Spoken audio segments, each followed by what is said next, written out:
Welcome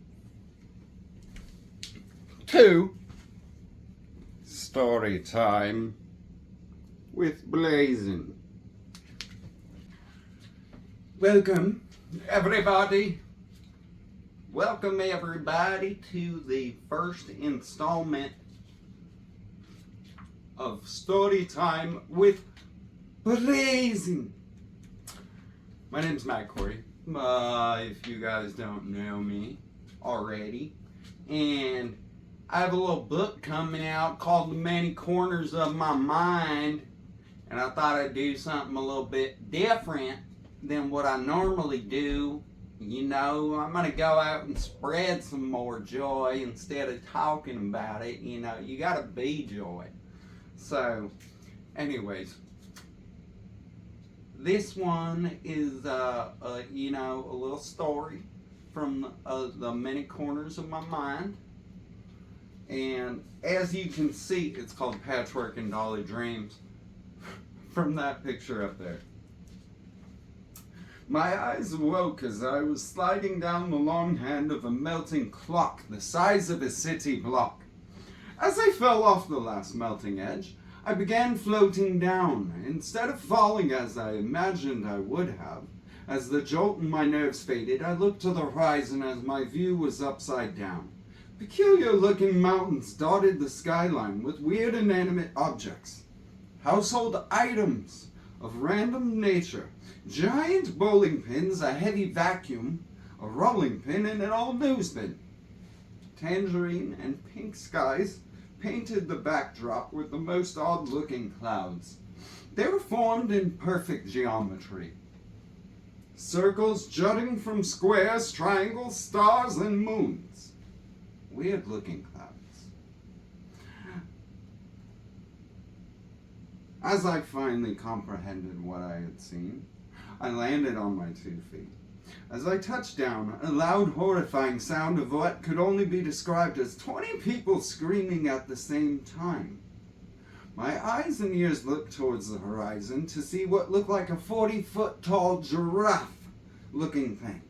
What kind of patchwork in Dolly Dreams was this? The ground began to shake beneath my feet. Small pebbles danced amongst the soles. Pieces landed on top of them. As I looked back up, he had gained more ground. My eyes can finally see this monstrosity in plain view. His large, long legs were adorned with needle-sharp blades that were the size of a jousting pole, covered in rust-stained blood.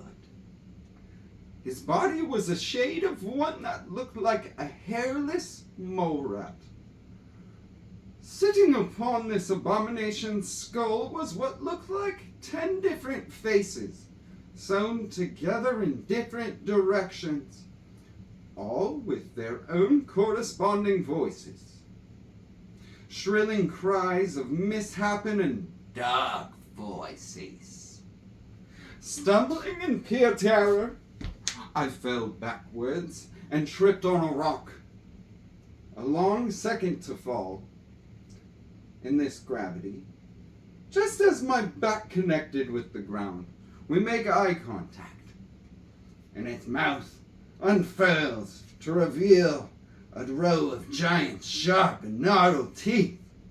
With one last breath, it screams, "Your face will make a lovely addition to the menagerie."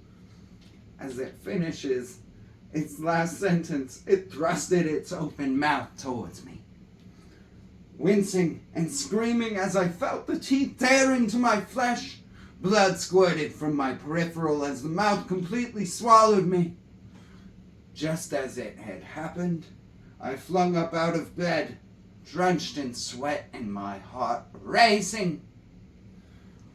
I would just like to thank you all for welcoming me into your homes for the first installment of Story Time with Blazin. I hope you guys had a wonderful time today.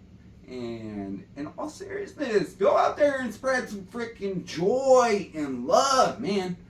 Seriously, go spread some joy, go spread some love, be happiness, be kindness, be crazy, be odd, be you. Don't give a damn. Just do you. And love people. At the same time, there's a caveat to that. Just go spread some love and joy. Go make people's day. I hope y'all have a good night.